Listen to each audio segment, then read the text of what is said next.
Hello students, कैसे हैं आप लोग? आई होप आप लोगों की पढ़ाई बहुत अच्छी चल रही होगी। देखिए, आज हम लोग, जैसा कि आप लोगों को पता है, हम लोगों ने प्रथम प्रश्न पत्र जो सीजीपीसीएस मेंस का है वो शुरू किया है, जिसमें कि हम हिंदी लैंग्वेज से शुरू कर रहे हैं। तो आज का जो हमारा टॉपिक है वो सर्वनाम से शुरू हो रहा है। तो चलिए आइए शुरू करते हैं। देखिए, सर्वनाम जो होता है, बेसिकली सर्वनाम क्या होता है ये जानते हैं। देखिए, सबसे पहले तो सब नामों के स्थान पर जिन शब्दों का प्रयोग होता है वे सर्वनाम होते हैं। कितनी सिंपल सी यहाँ पर परिभाषा लिखी हुई है कि सब नामों के स्थान पर जिन शब्दों का प्रयोग होता है वे सर्वनाम कहलाते हैं। जैसे जैसे राम ने कहा कि वह बाजार जा रहा है, ठीक है, तो वह राम के स्थान पर, ठीक है, जैसे कि राम ने कहा कि राम जा रहा है, ठीक है। अगर ये रहता तो थोड़ा अजीब लगता, सेंटेंस अशुद्ध हो जाता। तो उसी तरीके से जो ये लिखा हुआ है कि राम ने कहा कि वह बाजार जा रहा है, तो बेसिकली वो नाम की जगह प्रयोग हो रहा है ना। राम की जगह किसका प्रयोग हो रहा है? वह का प्रयोग हो रहा है। तो यही चीज यहाँ पर लिखा हुआ है परिभाषा में कि सब नामों की जगह जिस शब्द का प्रयोग होता है वे सर्वनाम कहलाते हैं। फिर देखिए दूसरा एग्जाम्पल देख लेते हैं। जैसे मान लीजिए यहाँ लिखा है कि मोहन ने आकाश से पूछा कि तुम कब आओगे। तो मोहन ने किससे पूछा? आकाश से पूछा कि तुम कब आओगे। तो ये तुम वर्ड जो है किसके लिए यूज हो रहा है? आकाश नाम के लिए यूज हो रहा है, ठीक है। तो तुम के जगह मतलब तुम जो है वो आकाश के स्थान पर यूज होना, ये क्या है? सर्वनाम का उदाहरण है। बेसिकली अगर बात किया जाए तो सर्वनाम बेसिकली होता है वह, मैं, तुम, ये सब क्या है? सर्वनाम है। इस प्रकार यदि देखें तो नाम के स्थान पर आने वाले शब्दों को ही सर्वनाम कहते हैं। परिभाषा देख लीजिए, जो संज्ञा के स्थान पर प्रयुक्त होते हैं, जो शब्द संज्ञा के स्थान पर प्रयुक्त होते हैं उन्हें सर्वनाम कहते हैं। उदाहरण के लिए मैं, तुम, वह, यह, आप, कौन, कोई, इसका, उसका, तुम्हारा, हमारा, आपका, ये सब क्या है? सर्वनाम है, ठीक है। अब देखिए सबसे इंपॉर्टेंट कि सर्वनाम के भेद भी एग्जाम में पूछ लेता है। तो सर्वनाम के कितने भेद होते हैं? 6 भेद होते हैं, ठीक है। कौन कौन से? पुरुषवाचक सर्वनाम, निश्चयवाचक सर्वनाम, निजवाचक सर्वनाम, संबंधवाचक सर्वनाम, अनिश्चयवाचक सर्वनाम और प्रश्नवाचक सर्वनाम। अब देखिए पहला सर्वनाम से शुरू करते हैं जो लिखा है पुरुषवाचक सर्वनाम। देखिए, पुरुषवाचक सर्वनाम वह सर्वनाम होता है जिससे पुरुष अर्थात वक्ता, श्रोता या उस तीसरे जिसके विषय में कुछ कहा जाए उसका बोध होता है। जैसे मैं, तू, आप, यह, ये, वो, वे, सो, जो, कुछ, कौन, ठीक है। निश्चयवाचक सर्वनाम क्या होता है? निश्चयवाचक सर्वनाम वह होता है जिससे किसी निकट या दूर की किसी निश्चित वस्तु या व्यक्ति का बोध हो, जैसे यह, वह, सो। फिर उसके बाद देखिए निजवाचक सर्वनाम। निजवाचक सर्वनाम वह है जिससे निज का बोध हो, जैसे कि आप, स्वयं, खुद, ये सब क्या है? निजवाचक सर्वनाम है। अभी हम लोग इसके एग्जाम्पल भी पढ़ेंगे। फिर देखिए संबंधवाचक सर्वनाम है कि संबंधवाचक सर्वनाम वह होता है जिससे किसी दूसरी संज्ञा या सर्वनाम का संबंध स्थापित हो, जैसे कि जो। फिर अनिश्चयवाचक सर्वनाम, यह वह सर्वनाम है जिससे किसी निश्चित वस्तु या व्यक्ति का बोध नहीं हो, ठीक है, मतलब कुछ अनिश्चित सा हो। जैसे हम बोल सकते हैं कि यहाँ पर कुछ पदार्थ है, तो कुछ जो हो गया ना, ये बेसिकली क्या हो गया? अनिश्चयवाचक सर्वनाम। फिर देखिए लिखा है प्रश्नवाचक सर्वनाम। प्रश्नवाचक सर्वनाम क्या होता है? जिससे कि किसी प्रश्न का बोध हो, जैसे कि वहां पर कौन है, ये क्या हो जाएगा? कौन वर्ड प्रश्नवाचक हो जाएगा, ठीक है। उसी तरीके से अब देखिए पुरुषवाचक सर्वनाम जो था, जो कि हम लोगों ने पहले वाले में पढ़ा था, पुरुषवाचक सर्वनाम, उसके कितने भेद हैं? 3 भेद हैं। जैसे पहला है उत्तम पुरुष। उत्तम पुरुष में आता है मैं या हम, मतलब आई या वी, आप लोगों ने इंग्लिश में भी पढ़ा होगा। फिर दूसरा क्या हो जाएगा? दूसरा हो जाएगा मध्यम पुरुष। मध्यम पुरुष में कौन आते हैं बताइए? मध्यम पुरुष में आते हैं तुम या फिर तू, ठीक है, ये सभी किस में आते हैं? मध्यम पुरुष में आते हैं। और अन्य पुरुष में कौन आता है? वह, वे या यह।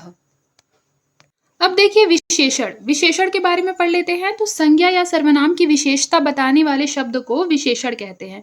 प्राणी, वस्तु, स्थान आदि के रूप में आकार, अवस्था, रंग, गणना आदि की जो दृष्टि होती है, मतलब आदि की दृष्टि से बहुत सारे गुण भी विद्यमान रहते हैं, ठीक है, किसी भी मतलब वस्तु में, तो उसकी विशेषता ये लोग बता रहे हैं। जैसे मान लीजिए कि अगर किसी ने बोला कि वह लड़की बहुत अच्छी है, तो उसकी जो अच्छाई है वह एक प्रकार का गुण है, यानी कि उस लड़की की अच्छाई के बारे में जो बता रहा है वह क्या है, विशेषण है। ठीक है, इन सभी गुणों को व्यक्त करने में विशेषण पद सहायक होता है।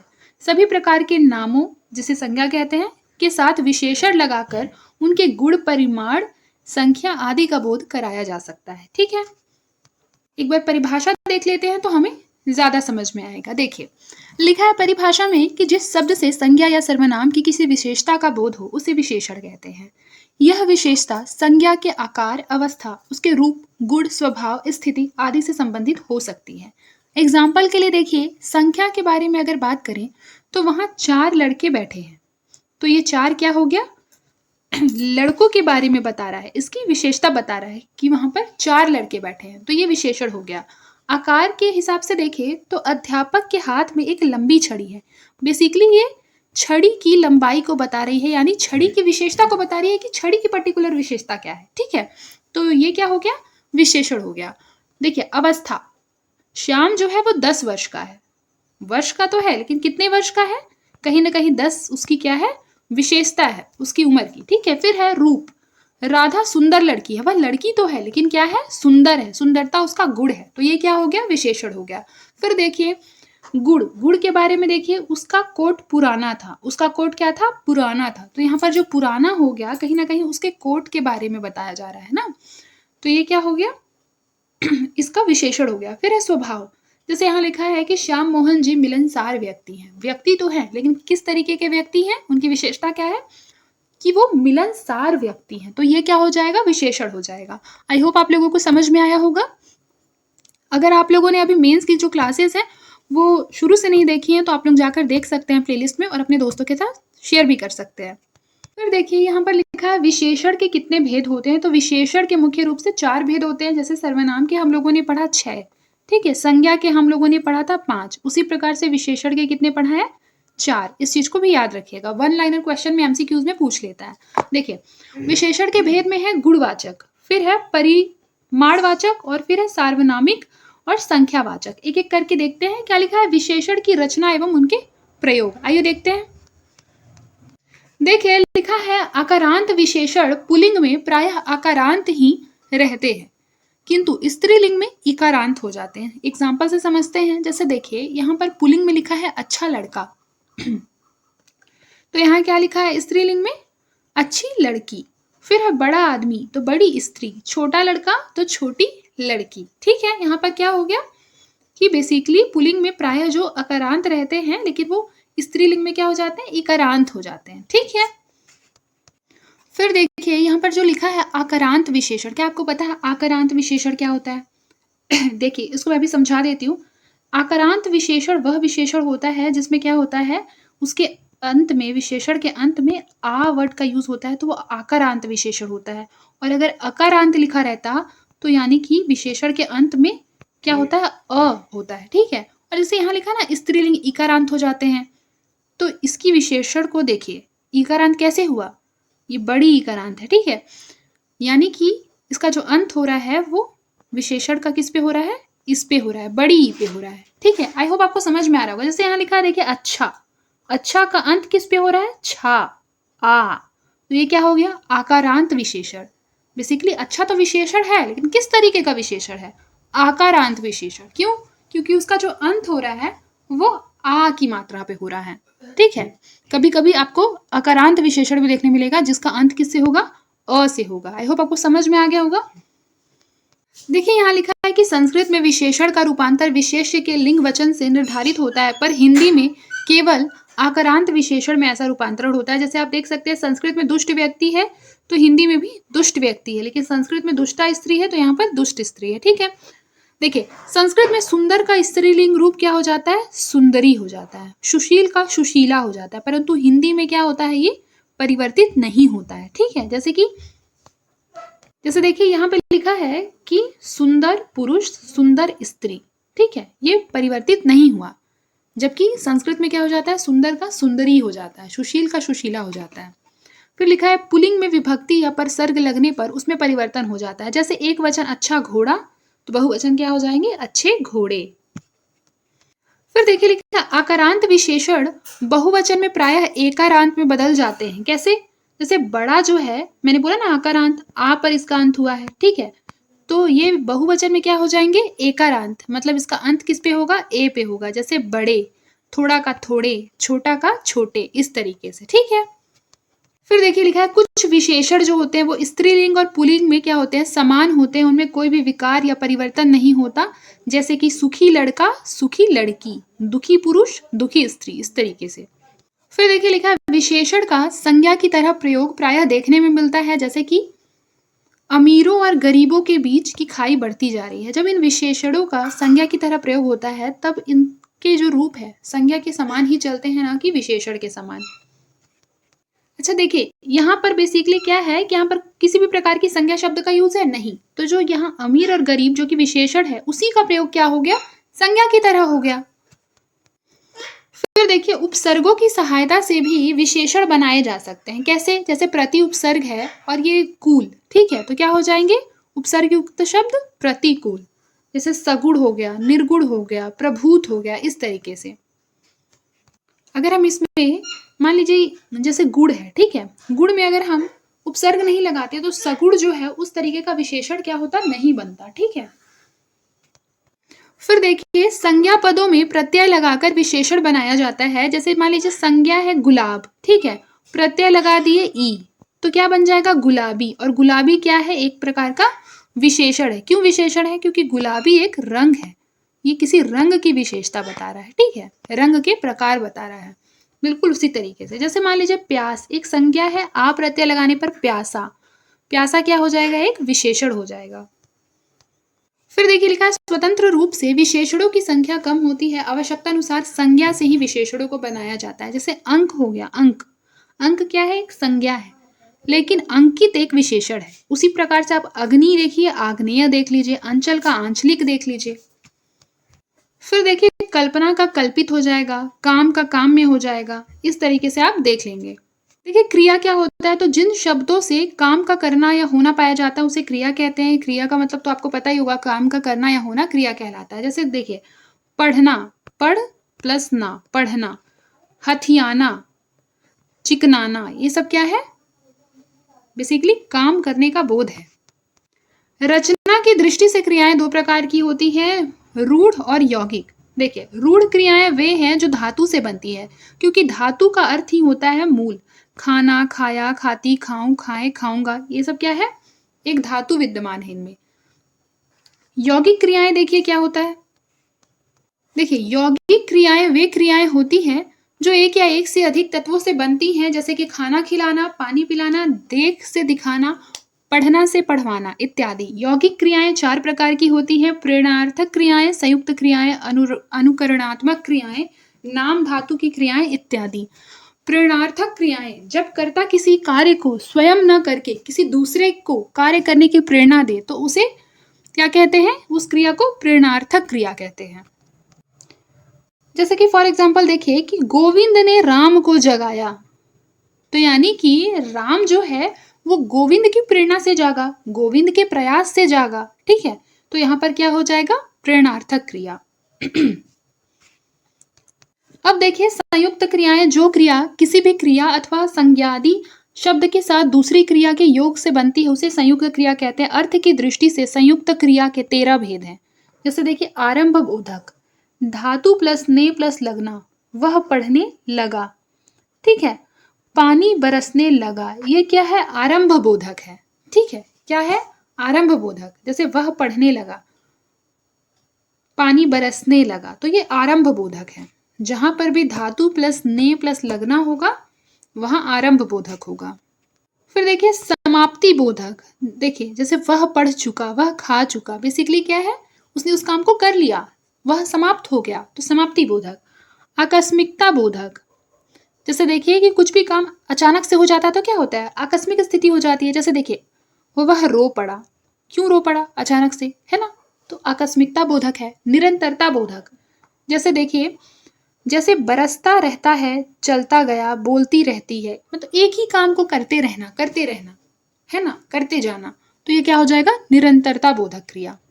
फिर देखिए अभ्यास बोधक, अभ्यास बोधक जैसे लिखा करता है, लिखने का अभ्यास कर रहा है ना, शक्यता बोधक, वह पढ़ सकता है, जो चीज हम सकते हैं, कर सकते हैं, बेसिकली कैन, कुड, ये सब क्या हो जाएगा, शक्यता बोधक क्रिया। ठीक है। अवकाश बोधक, जैसे कि देखिए, वह पढ़ने न पाया, जाने न पाया, मतलब क्या हो गई, वो वहां पर एब्सेंट हो गया, वो है ना, क्या हो गया, एब्सेंट हो गया, तो ये क्या हो गया, अवकाश बोधक क्रिया हो गई।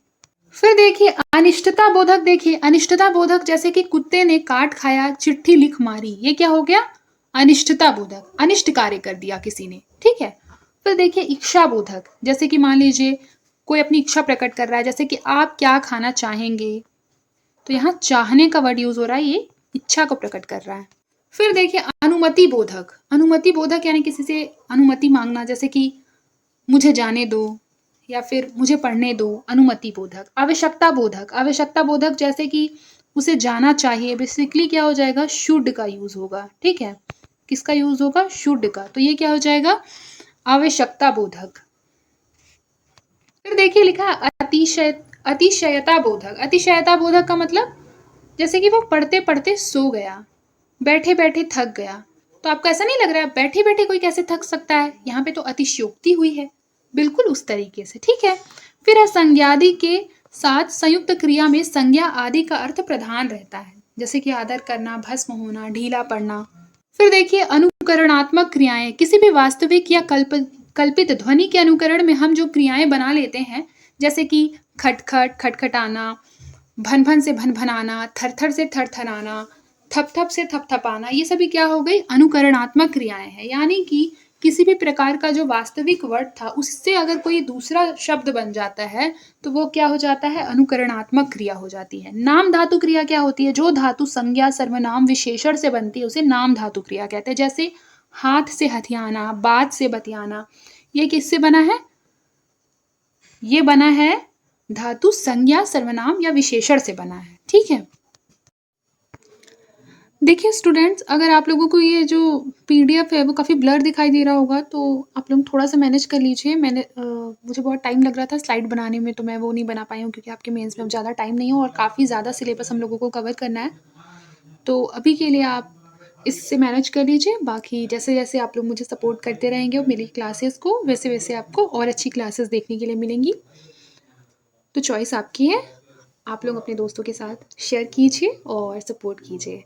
देखिए लिखा है कि अकर्मक और सकर्मक क्रिया क्या होती है। तो सबसे पहले देखिए, कार्य व्यापार के फल के विचार से क्रिया के दो भेद होते हैं। पहला अकर्मक क्रिया। अकर्मक क्रिया क्या होती है, तो वह क्रिया जिसके साथ कर्म की जो संभावना है वो होती ही नहीं है। ठीक है, नाम से ही स्पष्ट है, अकर्मक। इस क्रिया का फल कर्ता पर ही पड़ता है क्योंकि इसमें कर्म नहीं होता है। इसमें क्या नहीं होता है, कर्म नहीं होता है। जैसे तुम जाते हो, राम रोता है, इसमें क्या है, कर्म नहीं है, इसमें क्रिया है लेकिन कर्म नहीं है। ठीक है, क्योंकि इसमें क्रिया का जो फल है वो किस पे पड़ता है, कर्ता पे ही पड़ता है। और कर्ता कौन है, तुम, राम, ये कर्ता है और ये क्रिया है, इसमें कर्म नहीं है। ठीक है।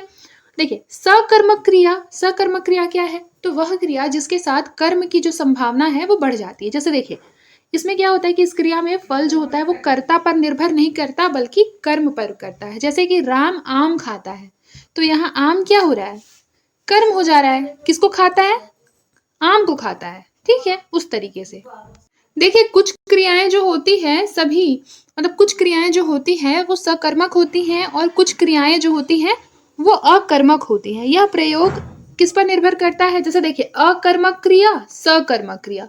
अकर्मक में है कि वह खेल रहा है, सकर्मक में क्या है, वह फुटबॉल खेल रहा है। जैसे देखिए वह खेल रहा है ये बात तो है, लेकिन क्या खेल रहा है, फुटबॉल खेल रहा है। ठीक है।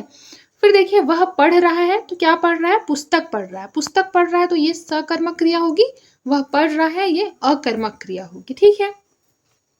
देखिए एक होता है द्विकर्मक क्रिया, कई सकर्मक क्रियाओं के साथ दो कर्मों की अपेक्षा होती है। जैसे श्याम ने राम को पुस्तक पढ़ाई, क्या पढ़ाई, पुस्तक, किसको पढ़ाई, राम को।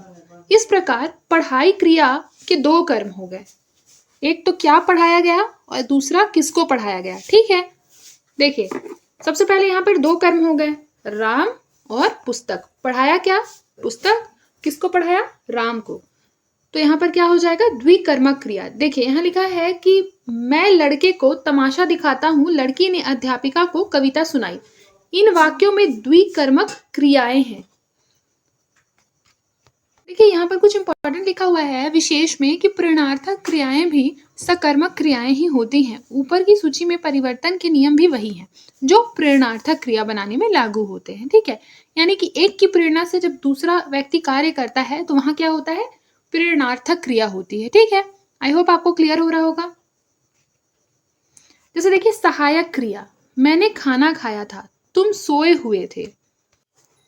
देखिए यहाँ पर क्या है ना कि हुए थे, रहे थे, ये क्या होता है, सहायक क्रिया होती है। ये मुख्य क्रिया के रूप को पूरा करने में सहायक होते हैं, इसीलिए इन्हें सहायक क्रियाएं कहते हैं। संयुक्त क्रियाओं में दूसरी क्रियाएं जैसे डालना, चूकना, चाहना, लगना, सकना, ये सभी क्या होते हैं, सहायक क्रियाएं होते हैं। फिर देखिए अनेकार्थक क्रियाएं क्या होती है। हिंदी में कुछ ऐसे भी क्रियाएं होती हैं जिनका प्रयोग अनेक अर्थों में होता है। यह हिंदी की अद्भुत विशेषता है। उदाहरण के लिए खाना क्रिया है और उसके अनेक अर्थ हो सकते हैं। जैसे खाना, खाना एक क्रिया होती है ना, ईट जिसे बोलते हैं, लेकिन फूड लिखा रहेगा तो वो भी तो खाना होगा, तो ये क्या हो जाएगा, अनेकार्थक क्रियाएं। जैसे यहाँ एग्जाम्पल भी काफी अच्छा लिखा हुआ है कि वह रोटी खाता है, वह मार भी खाता है, वह हराम का पैसा खाता है, वह कसम खाता है, वह दूसरों की कमाई खाता है, वह मेरा सिर खाता है, वह घूस खाता है। यहाँ पर कितना अच्छा एग्जाम्पल है।